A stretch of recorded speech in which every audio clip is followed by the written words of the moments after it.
Hello everyone, Jai Swaminarayan.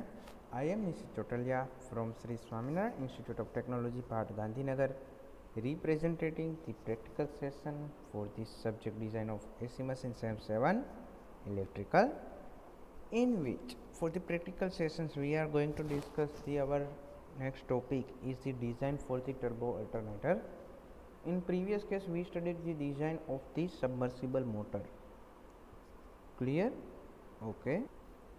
इन विच ऐसे previously हमें पता है कि भाई design of submersible motor is a part of the induction motor as well as turbo alternator is a part of the synchronous machine.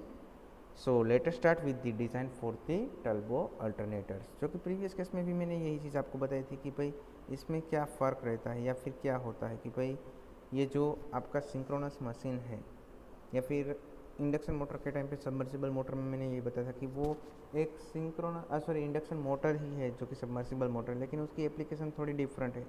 As well as turbo alternator is a normal alternator और a synchronous machine ही है, तो उसके अंदर और कुछ ज़्यादा फ़र्क नहीं है. लेकिन उसकी जो मेन डायमेंशन है या फिर उसके रोटर डिज़ाइन है जो कि पर्टिकुलरली उसी में जो मेन चेंजेस आते हैं, बाकी की जो डिज़ाइन है वो तो एज इट इज़ रहेगी जो कि सिंक्रोनस मशीन की है वैसी ही रहेगी, टर्बो अल्टरनेटर की as well as induction motor की है वैसी ही रहेगी आपके सबमर्सिबल मोटर के लिए.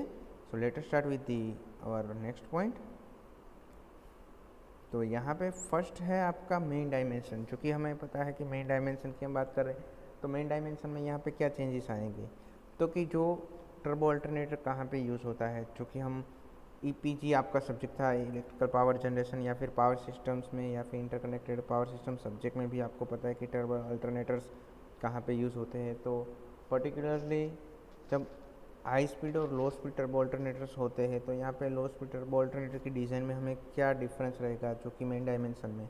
तो आपका जो डी रहता है मेन डायमेंशन का डी, जो कि हमें पता है कि ये जो आपका डी है मेनली उस पर ही फोकस रहता है कि डी एंड एल.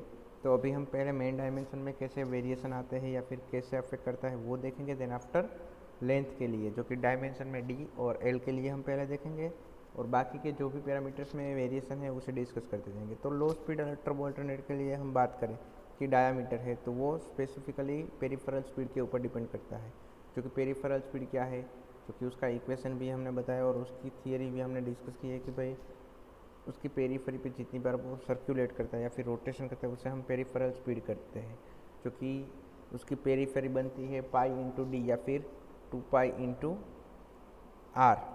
तो उसके ऊपर से पाई डी उसकी पेरीफेरी है और स्पीड है जो कि टोटल कितने रोटेशंस कर रही है तो उसे हम बताएंगे स्पीड से, जो कि ये एन है वो रोटेशन रिप्रेजेंट करता है. तो आपको पेरीफेरल स्पीड वी मिल जाएगी. तो उसके ऊपर से आपका मेन डायमेंशन का जो डी है उसे हम जस्टिफाई कर सकते हैं. Clear? Okay. Then after output equation, जो कि ऑल दी मशीन जो कि रोटेटरी पार्ट है यहाँ पे सिंक्रोनस या फिर इंडक्शन मोटर, तो उसके लिए आउटपुट इक्वेशन हमें पता है KVA rating should be C0 d square L N S into 10⁻³ जो कि C0 is equal to 11 BAV into AC specific magnetic and electrical loading and winding factor KW into 10⁻³ जो कि यहाँ पे हम D के बदले D को हम रिप्रेजेंट करते हैं V/π/NS से. तो यहाँ पे मेन इक्वेशन क्या बनता है C0 d square L N S, जो कि D is equal to V/π/NS into L into NS.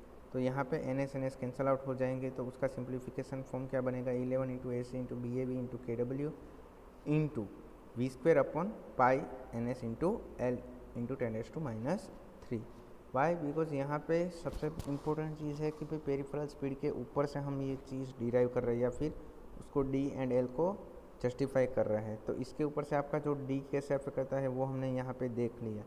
Clear? इस इक्वेशन के ऊपर से. नाउ नेक्स्ट पार्ट और next thing that is the armature length और एल लेंथ, जो कि हम बात कर रहे हैं मेन डायमेंशन की. तो उसको कैसे अफेक्ट करता है कि उसका इक्वेशन में अगर हम बात कर रहे हैं कि भाई specific magnetic and electrical loading की वैल्यू क्या बनेगी, तो यहाँ पे specific magnetic and electrical loading are irrespectively 0.54 to 0.65 weber per metre square and ampere conductor per metres are 50,000 to 75,000 ampere conductors per metre. Clear? Ampere conductor की जो बात करें तो वो कितने बनेंगे 50 to 75,000 एंड मैग्नेटिक फ्लक्स जो कि आपकी फ्लक्स डेंसिटी है वो बनेगी 0.54 to 0.65 and unit for that is weber per metre square. But specific loading for the machines for conventionally cooled alternator, या फिर जो कि प्रिसाइजली आपको बताया है कि कूल्ड अल्टरनेटर की बात करें कन्वेंशनली कूल्ड अल्टरनेटर की, तो उसके लिए आपका BAV जो कि स्पेसिफिक मैग्नेटिक लोडिंग के लिए जो आपकी फ्लक्स डेंसिटी है तो वो बनती है सेम रहेगी, लेकिन आपके लिए एम्पियर कंडक्टर जो है उसकी वैल्यू काफ़ी बड़ी हो जाएगी। It goes to 1,80,000 to 2 lakh ampere conductor per metre. Why? Because it is a conventionally cooled. तो यहाँ पे आप ज़्यादा कूलिंग प्रोवाइड कर सकते हो तो एम्पियर कंडक्टर ज़्यादा यूज़ कर सकते हैं। सो दैट यहाँ पे हमें आपको टेक्निकली ये रीज़न पता होना ज़रूरी है कि भाई जो आपको कन्वेंशनली कूल्ड अल्टरनेटर है तो उसके अंदर आपको एम्पियर कंडक्टर ज़्यादा क्यों होते हैं। बिकॉज यहाँ पे कन्वेंशनली कूल्ड करते हैं तो प्रॉपरली कूलिंग प्रोवाइड हो जाता है, तो उसकी वजह से हम ज़्यादा करंट भी विशन कर सकते हैं और ज़्यादा एम्पियर कंडक्टर यूज़ करेंगे, तो उसकी वजह से हमारा पर्पस जो कि मैंने आपका मैग्नेटिक फील्ड ऑब्टेन करना है या फिर आपकी जो भी स्पेसिफिक एप्लीकेशन है उसे हम ऑब्टेन कर सकते हैं। सो दैट यहाँ पे एम्पियर कंडक्टर की वैल्यू ज़्यादा रहेगी। क्लियर? ओके। देन आफ्टर बाकी जो भी पैरामीटर्स है जो कि स्टेटर कोर या फिर स्टेटर एंड रोटर डिज़ाइन वो सारी चीज़ें एज इट इज़ है, लेकिन rotor winding design and length of air gap ये 2 पैरामीटर्स में यहाँ पे सबसे इम्पोर्टेंट डिफरेंस आपको देखने को मिलेगा जो कि डिज़ाइन पॉइंट ऑफ व्यू बात कर रहा है।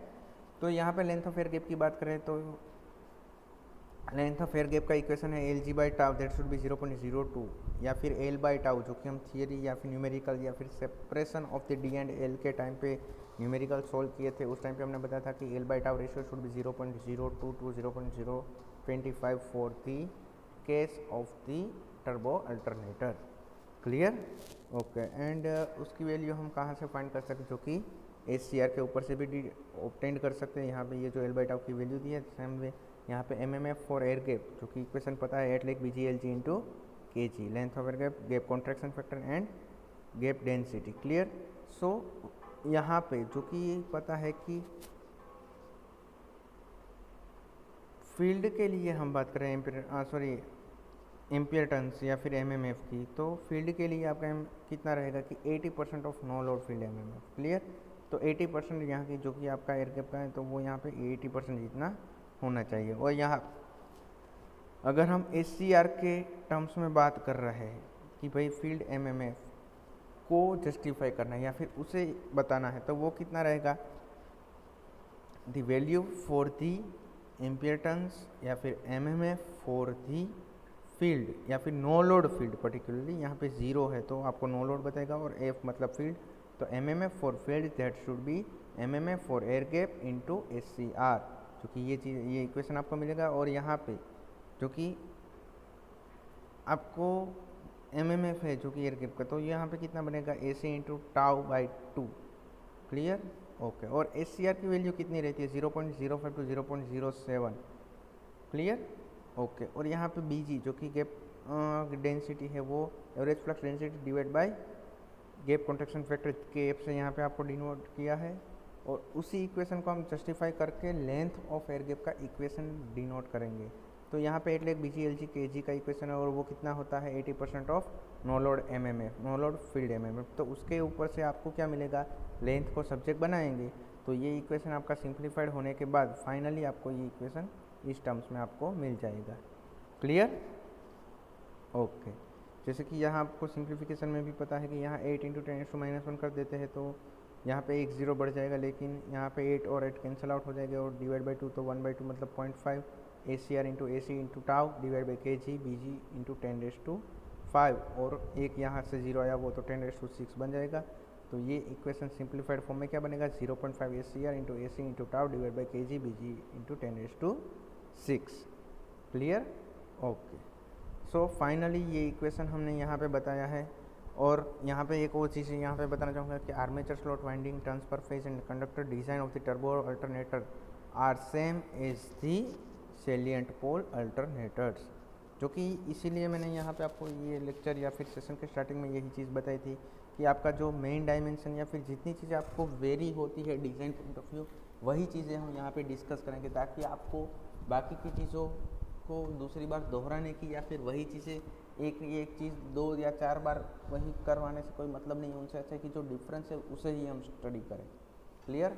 Okay, now next one is the rotor winding design. तो उसके लिए आपको यहाँ से 3-4 पैरामीटर्स दिए हैं, तो उन सारे पैरामीटर्स को आप ध्यान में रख के डिज़ाइन करोगे तो आपके लिए रोटर वाइंडिंग डिज़ाइन जो क्या क्या यहाँ पे डिफरेंस आता है तो उसे हमने डिस्कस किया है। तो हम पर्टिकुलरली यहाँ पे बात कर रहे हैं full load field MMF that can be taken as a twice for the armature MMF. तो यहाँ पे फुल लोड के लिए एमएमएफ है वो कितना होगा, आर्मेचर एमएमएफ का ट्वाइस रहेगा या फिर 2 टाइम्स रहेगा। तो यहाँ पे एक और चीज़ की आर्मेचर एमएमएफ कितना है 2.7 into IPH into TPH into KW divide by P, जो कि यहाँ पे नंबर ऑफ पोल्स है, पर पोल की बात चले। सो दैट नाउ इसके ऊपर से हमें क्या मिला कि भाई आर्मेचर एमएमएफ या फिर फुल लोड फील्ड एमएमएफ कितना है वो मिलेगा, देन आफ्टर आपको आर्मेचर एमएमएफ मिलेगा।